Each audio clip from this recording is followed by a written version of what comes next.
Hello, and welcome back to Unapologetically Brielle. It has been a hot minute since I have popped on here and did a video like this, and I'm realizing right now just how much I actually missed it.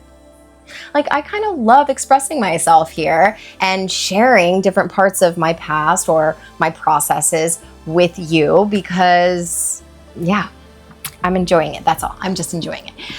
And today I wanted to tell you about traveling international on my own as a solo parent with a toddler, my 2-year-old too, like freshly 2. He had just turned 2 and I decided to take him to Europe.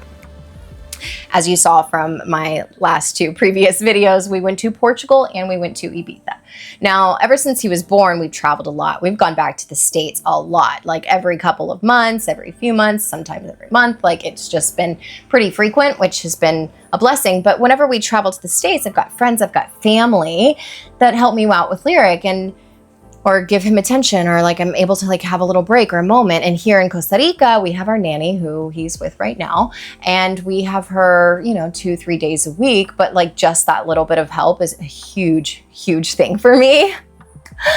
He's not in preschool and I'm not planning on putting him in preschool anytime soon. So yeah, it's nice and it's healthy for us both actually to have a little bit of moment. Us anyway, different family, different stuff for everybody, but yeah.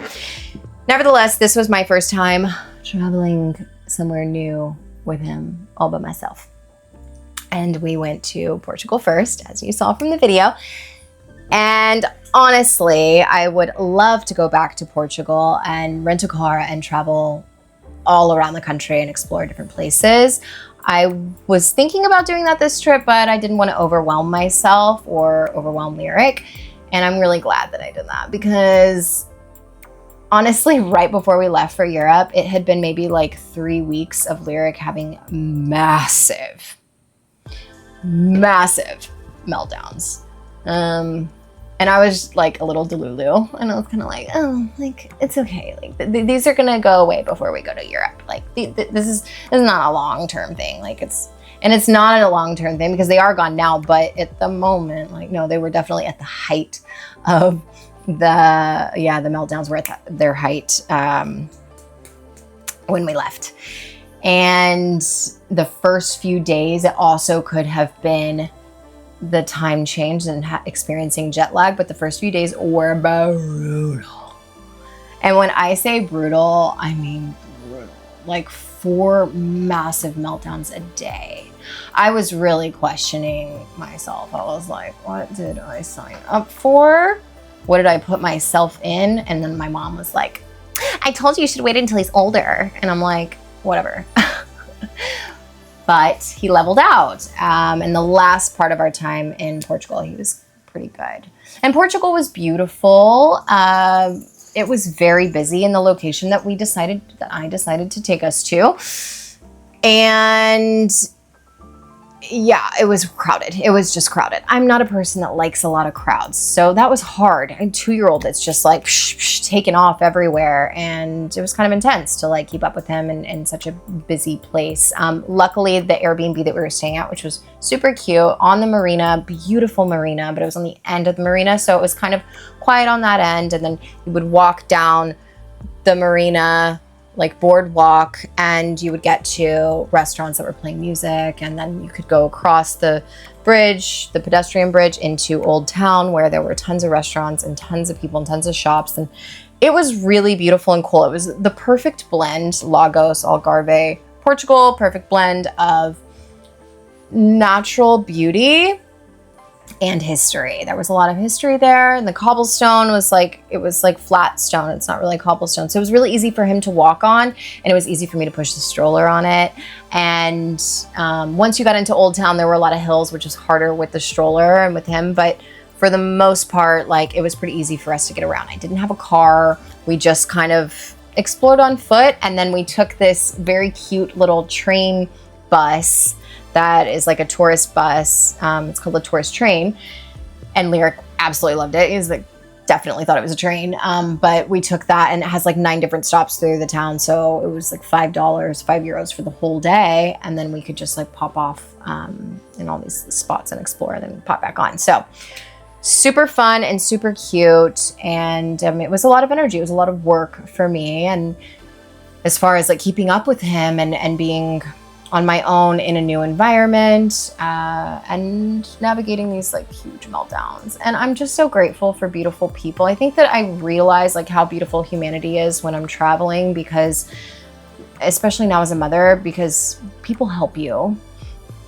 And like Lyric would have like a huge meltdown, and people would come up and help me by like distracting him or trying to talk to him. And then he would be like, oh, whoa, you know, someone's talking to me, and kind of take him out of it. And that was really beautiful and helpful. And I just feel grateful for the privilege to be able to travel and to see that, you know, just people in passing, helping out. And yeah, I mean, I loved it. It was great. It was beautiful. I definitely want to go back and explore more of Portugal. Then we flew back to Spain. So we flew into Spain and stayed the night, and then Portugal, and then we flew back to Spain before we went to Ibiza, and we stayed the night in Barcelona. And that was an easy flight. Of course, it was right there. But getting to Ibiza was amazing, because I love Ibiza. I have been going to Ibiza a lot since I was like in my 20s, but I used to party a lot, as I said in other videos. So this was a completely different experience going as a mother. And we stayed on a community, which was my first experience dropping into community life. Like, I was very curious. Like, I've never really lived with people like that. So what's that like? And it was interesting. You know, Lyric loved it. Lyric, I think my biggest takeaway with traveling with him this trip was realizing just how secure of a little tiny human he is. And it like makes me a little emotional, because I think it's been one of my biggest goals in parenting him is being available and consistent. And I'm so grateful that I am able to be present with him more than anyone else. Like, primary parent, caregiver is available for him. So I think that that has helped him create a secure attachment already. And like, I see it when he's out in the world, like around new people. Even in Portugal, we would play this game where I would chase after him and be like, I'm gonna get you, I'm gonna get you, got you. And then he would chase after me and be like, get you, got you. And he started doing it with strangers. Like, we would be walking along the marina, and he would just be like, got you, to all the strangers that were walking by, or the people that were walking by. And they would like, some of them would be like laugh and think it's so cute, and other people would be like a little shocked that he touched them. And I just thought it was like the cutest thing ever. I'm like, that's how comfortable he is in the world, where it's like he doesn't really realize that, you know, people have boundaries. He's just like, here I am, and I want to share my love and play with everyone and explore. So that's super sweet. And then in Ibiza, like being in this community, I mean, he just thrived. Like, every single time that there would be a group of people either having a workshop or playing music or doing something like outside, he'd be like, friends, like, I want to go with everyone. And that was really amazing to see him, you know, connecting with everyone. It was a little hard for me. I'm an introvert extrovert. I feel extroverted when I'm super comfortable. I'm much more of a one-on-one person, but if I'm really comfortable in like a friend group, or I just tap into the energy of a space and I feel really good, or I'm like in a really, really strong, secure place within myself, then I can like spread my love and connect with people. But it's not as common. Like, I'm a little bit more reserved and introverted. So sometimes it was a little hard for me sometimes to be in that community where we would go downstairs and I would start making breakfast for Lyric, and there'd be like 4 people around me. And I'm just like, oh, like, I don't really want to be around everyone right now. And in this community, it was beautiful. As you could see from my video of Ibiza, it was very rustic and bohemian and totally like a vibe that I connect with. But it was very it was not integrated. Like the people that lived on the property lived like in a different area, and then like just the guests were in the main house, and it felt very separate. Like I didn't feel like the people that lived there wanted to connect with me that much. I only connected with one person out of the 30 people that live on the property. One girl and I, like, and she like brought me in and was super supportive of me in different times. And it was hard when Lyric was having his meltdowns like in the house when there's like people all around, and I'm just kind of like, oh my gosh, like I don't want you disturbing the peace, like I'm so sorry. But everybody was super loving, and the people that stayed in the house, like I connected with the most. And so towards the end in Ibiza, like I had rented a car because the property, and I'm just like hopping all over the place, so don't mind me just bouncing all over. But I rented a car because I knew that we were going to be on this farm / property, community, whatever. It's like 18 acres. It's massive. And farm animals everywhere, like a full operating garden. You know, I was eating fresh grapes from the garden, like on a regular basis, herbs, blah, blah, blah, blah. They've got like an amphitheater. It's like, it's a big deal. Like it's a big operation. And so I rented a car because I needed to make sure that like we could go out. I've got a lot of friends that were there at the same time. And so I wanted to be able to meet up with them and go to different beaches and go to different events and everything like that. So that was really cool to be able to just like have that freedom. And that gave me that kind of alone time a little bit whenever it's just Lyric and I in the car and I'm like jamming out and driving through Ibiza. And it's just beautiful. Like I love it there. I literally love it there. It's a different part of my soul comes out on that island, and it's so special. I actually bought this top there. I bought quite a few clothes there. Lyric has an entirely new linen wardrobe.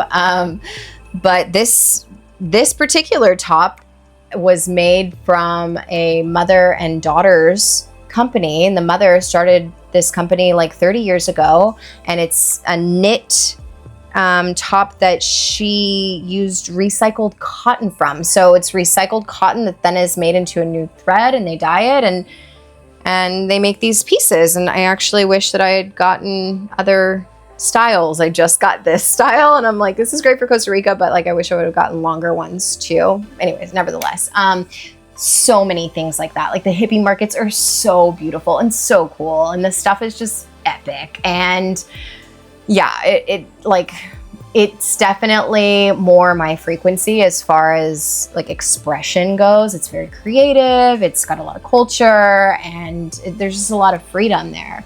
I could see myself living there. I don't know how long, like maybe I could see myself living there for like a year or something, and maybe that will be our next spot. I don't know. I'm not moving there tomorrow, even though I totally could. I want to explore more places. But yeah, Ibiza was like such a good experience for my soul, and the whole trip, like I just wanted to put myself out there, the opportunity to like meet people. Wink, wink, wink. I'm a terrible winker. But you get the gist of what I'm saying. Lyric's getting older. I'm like, okay, like I'm ready. Like I want to cultivate relationship in my life. Like I'm ready for a little romance potentially, but it didn't align, and that's cool because I trust in divine timing, and whatever is meant to be will be for me, and that's that. But no, it was fun to explore and to like play, and I went to a club. So one of the things about being on this community that was so beautiful was that like there were, you know, a lot of people around, and one night, one of the girls that was there towards the end of our trip, 3 girls came into the house that were so special, so beautiful, a Dutch girl and 2 Italian girls that live in Paris. And they were all so sweet. And one of like the 2 girls that live in Paris let Lyric stay in their room with them while I went out one night. One of my dear friends from LA and his fiance, who I hadn't really spent a lot of time with, were in Ibiza at the same time, and she's a really great artist, and so she had connections at this club that is like focused on art. It was insane. I'm just going to tell you a little bit about the club because it was, you know, a part of mommy's experience and traveling with a toddler, like feeling safe enough to let him stay with these girls in the middle of the night while I went out. And he just slept, but I went out and danced and got super dressed up and experienced the craziest club I've ever seen. And of course the clubs are crazy. It's Ibiza, but like this club had so much intention and work going into the entire development of it. In one room, they have 4 different screens below an art piece that show you the process of making the art for the club. And that's before you get into the main room. So we had, and you can totally look it up. It's called Universe if you want to see videos of it. It's insane. We had the VIP access to, like, it's called the apartment, which is a different DJ in a different room. It's like the, you know, just the VIP, like a sidebar or whatever. Still crowded, but like much, much smaller. And I'm not going to talk about some of the stuff that was in that room because it was very provocative, but I was like, wow, like this is cool. I mean, it's Europe and it's Ibiza. So, you know, they like to push the edge a little bit. And I was definitely feeling like this is sexy and obscene, but like, I'm kind of into it. Anyway, TMI, who cares? But then, so we were in that like VIP area and there were probably 6 of us in the group. And then they were like, you haven't been here yet. We got to show you, we got to take you on a tour. So I was like, okay, cool. So we go down and then they had like a restaurant in the club that served, I kid you not, chicken strips, or it was chicken tenders and caviar for 80 euros. And there were like 30 euro burgers and the water bottles were like 20 euros. Like, it was a lot of like, wow, it's extreme. But anyways, nevertheless. So you go into like the restaurant area and then we went up into the main, like, not main, but it's like an atrium. It actually used to be another club back in the day. I can't remember the name of it, but who cares? Anyways, it's got like this big atrium. And then that's where the 4 screens are that show you all of the work that goes into the art and the production for it. So then we went into the main room, and the main room with the main DJ booth fits 10,000 people. 10,000 people in one space. And we entered on the 2nd level. And so I'm looking down and like, I couldn't even like, because it was so crowded. Like there were there were people everywhere. We were all hand in hand. There were 6 of us and like easily you could lose someone. In fact, we kind of did a couple times and then we were like, oh wait, where's that person? I never lost anyone because I was like, I'm not losing anyone. Like I'm going to make sure I'm staying with somebody that I know at all times. But yeah, it was insanely packed. And so we're at the top looking down and it was a sea of people, and they had the theme that night, which by the way, they changed the theme every single night. The theme that night was like a candy pop art circus. So it was candy colors, like circus, like huge mannequin art pieces. Over the DJ booth was a massive elephant with like LED screens. It was like the size is just like impossible to describe. Like you have to look up videos to understand. But when we were standing on the top looking down, I saw like trapeze and I saw feet dangling down. I'm like, oh wow, like there's, you know, acrobats that are gonna do some performance later. Like that's really cool. And we make our way down the stairs, down to the bottom level, and we're like in this sea of people. And we get down closer to where the main DJ booth is. And I look up at what I thought were just like people hanging, like, you know, acrobats, and they're like 10, 12 foot like mannequins that are sitting on these. So it looked like they were just normal humans from way back there, but then they're like massive, and they had these massive like animals everywhere. And then people were on stilts walking through a crowd. Like I'm telling you, you couldn't move without like pushing through. Then they're on stilts, like in crazy costumes, dancing. Like everyone was so happy. The colors were so happy. Everyone's huge smiles on their faces. There was a woman that was like 65 to 68 and she was having the time of her life. I think she was by herself. And I was just like, wow, she's living her best life. I love this for her so much.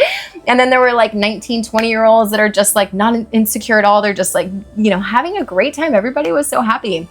And it was so good for me too, because it was the first time that I had been out in a club and I felt really sexy. I was getting a lot of really positive attention from people, men and women, and it just like buffed me up, you know? Like I am definitely not someone who has lost my sexiness or my sexiness since becoming a mom. Like I carried that all the way through my pregnancy into postpartum. Like it has not gone anywhere, and I don't think it's ever gonna go anywhere, to be honest. I think it's a part of who I am.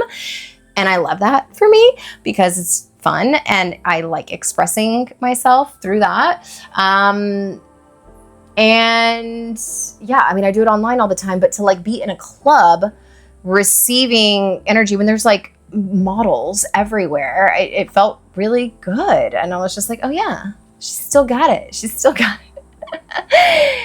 And then I went home after that and climbed into bed and Lyric woke up in the morning and they brought him to me and it was like super sweet. And then we left Ibiza 2 days later. And my little cup of travel explorer that I am and free spirit is full. And I'm excited to go to the next place. And I'm excited that like, you know, we can do it together. It wasn't easy. The beginning was definitely harder. And now Lyric's big, huge meltdowns are gone. They really tapered off towards the end of our trip. And now since we've been back, he hasn't had any. I mean, of course he gets like upset if I say no about something, but I think what made them go away so quickly is that he realized that he's not going to get what he wants by acting that way. I mean, I was very conscious about sitting with him and like holding him through it. And it was hard being in new places and out of my comfort zone while navigating those deep waters of, you know, that experience with him and with myself, like how much comes up for me in those spaces. But we made it through and he did incredible on the flight home. My logistical planning on the way home was a lot better than on the way there. So it was, it was a really great experience. I love it. I love it. I love Ibiza. So maybe we're going to move there next. I don't know. We'll see. But our next trip is definitely going to be Southeast Asia. I want to spend some time in Thailand and in Bali, and maybe that will be our next move. But right now we're just exploring. And I still always want Costa Rica to be our home base, and I still want to open up a business here. I've been working on that a little bit, so we'll see if that happens or not. But yeah, it's exciting. So thanks for listening. If you have any questions about traveling with a toddler or you want to know anything else, leave it in the comments. I'm always super happy to hear from you, and I'll see you next time.